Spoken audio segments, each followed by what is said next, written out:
శుద్ధంగా కడుక్కుని ఇంకా శుభ్రంగా కనపడు.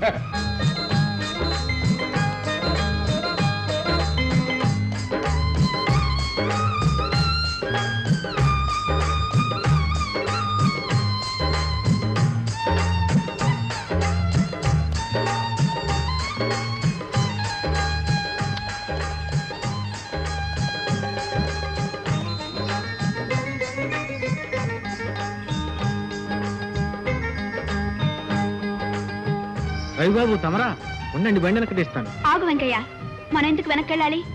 మన గుర్రం మెళ్ళలో గంటలు మోగుతుంటే ఆయన చెవుల్లో చెట్లు మొల్చాయా వినకుండా బండి తోలుకు రావడానికి?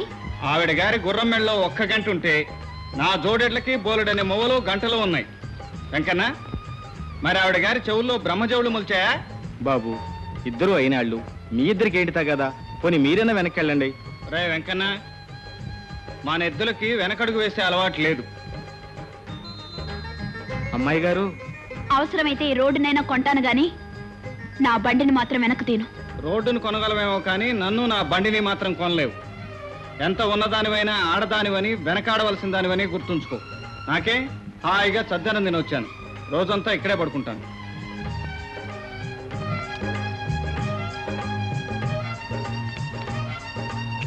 ఇదిగానే ఉందా?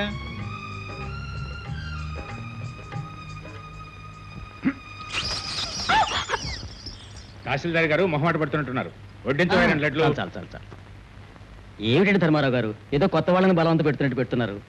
ఎప్పుడు వచ్చేవాళ్ళమే కదా. అలా అనకండి, ఎలక్షన్లు వచ్చినప్పుడే మనుషులకు విలువిచ్చే మహాబోట్ల తత్వం కాదు బావగారిది. ఇక అడపలో అడుగుపెట్టిన ఏ అతిథైనా సరే సుష్టుగా భోంచేయవలసిందే. అంతే కదా, ఆయన చేతికి ఎముక లేదు, ఇంటికి తలుపు లేదు. ఈ ఊరికి ఎవరు ఏ పని మీద వచ్చినా ఈ ఇంట్లో చేయికి అడిగి వెళ్ళవలసిందే, అది రూలు. ఇలా మాట్లాడటం నీకు రూలే గానీ తృప్తిగా భోంచేయి. ఇదిగో వడ్డించిందంతా ఇక్కడే భోంచేయాలి, ఇంటికి పట్టుకెళ్ళడానికి వీల్లేదు.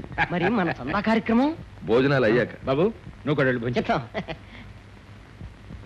నానా నానా, ఏమిటమ్మా, ఏమిటా హడావుడి?